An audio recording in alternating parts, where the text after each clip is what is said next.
غلیم که راته نه پرېږدي په زړونو کې پښتو، زمونږ خو بهیږي په رګونو کې پښتو. حضرت باچا خان بابا رحمت الله علیه فرمایي وایي کوم قوم چې خپله ژبه ورکه کړه په دې پوه شئ چې هغه قوم ورکېږي.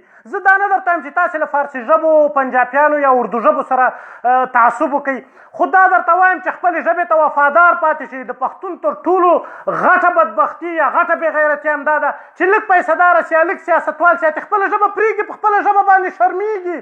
وایي لوی لوی خلک یې واړه شي پښتو پرېږدي، چې په خېټه لږ ماړه شي پښتو پرېږدي، خپلې ژبې ته وفادار پاتې شئ. بله ورځ یو ګل خان ته ماته میسیج کړی وای سنو افغانی نمک حرام میں پاکستانی پختون ہوں میں افغانی نہیں ہوں. آخر مې ورته ویل مالګوره که ته رښتیا پښتون یې همدغه لیکل راته پښتو کې راولېږه، زه به دا ومنم چې ته پښتون یې. یا مالته دې د موبایل شمېره په پښتو کې راته ووایه خو نیسې کوئ نه لیکئ سې دستی شروع کې 348 525 590 ټرته وغیره. ته مال پښتون له کومه سوې؟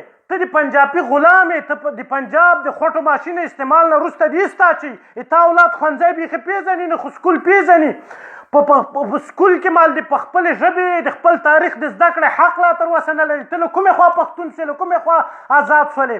له چتراله تر بولانه ټولې 5 پښتو لوحې یا ساین بورډونه نسي پیدا کولی پښتونخوا کې چې پاکستان تر ټولو لویه جغرافیه ده.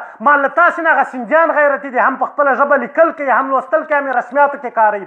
ستا اخبار په اردو انګلیش باندې، ستا رسمیاتو کې اردو انګلیش، ستا ښوونځي او پوهنتون کې اردو انګلیش. موږ خو الحمدلله له تاسې نه مال بیا ډېر ښه یو. هغه پښتون چې د پښتونولي دعوا یې کوله خو چې خپل دکان لوحه یا ساین بورډ یې په بله ژبه باندې لیکلی و هغه جټ ده، هغه پښتون بیخي ده نه. پښتون باید پښتو ولیکي، ویل ولي. یو ورځ مې یو ګل خان ته ویل مال د خدای لپاره په دې پېښور کې ټولو لوحو باندې جنرال سټوري لیکلي که دې باندې خوراکي توکو پلورنځی ولیکي څومره به ښه ښکاره چې خپلې ژبې سره به څومره وفاداري. کولډ ډرینکس یې لیکلي ښه دلته خو انګرېزان تا نه اخلي خو خریداران دې پښتانه دي، خو ورته ولیکه چې یخ څښاک، یا ټیلر خیاط ته ولیکه چې ګنډونکی، یا درملتون میډیکوز ته ولیکه. دا هر حرف ته موږ معادل پښتو توري لرو. ښه دا نو خدای پښتو ده چې شاګرد استاد ته وایي سرجي په پین کې مې انک نه و نو ځکه لیټ شومه. دا خو پښتو نه شوله، پښتانه له کومه سوی پښتنو بلا در واوړه. په هرات، کابل، ډېره اسماعیل خان میاواله کې پښتانه پښتو یې نه ده زده.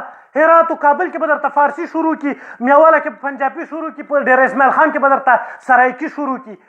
ښه موږ به د استرالیا پښتنو نه څه ګیله وکړو چې خپله ژبه یې هېره کړې، موږ به د هند و کشمیر له پښتنو نه څه ګیله وکړو چې خپله ژبه یې هېره کړې، موږ به د اروپا او د امریکا پښتنو نه څه ګیله وکړو چې خپله ژبه یې ولې هېره کړې ده. په والله چې خپلې ژبې ته څوک وفاداره پاتې نه شو، که هغه خپلې مېرمنې ته هم وفاداره پاتې شي نو خپله ژبه باندې هم لیکلو کوي، هم لوستلو کوي، هم یې خپلو بچیانو ته وروښوي. لطفا خپله ژبه سرمایه وګڼئ.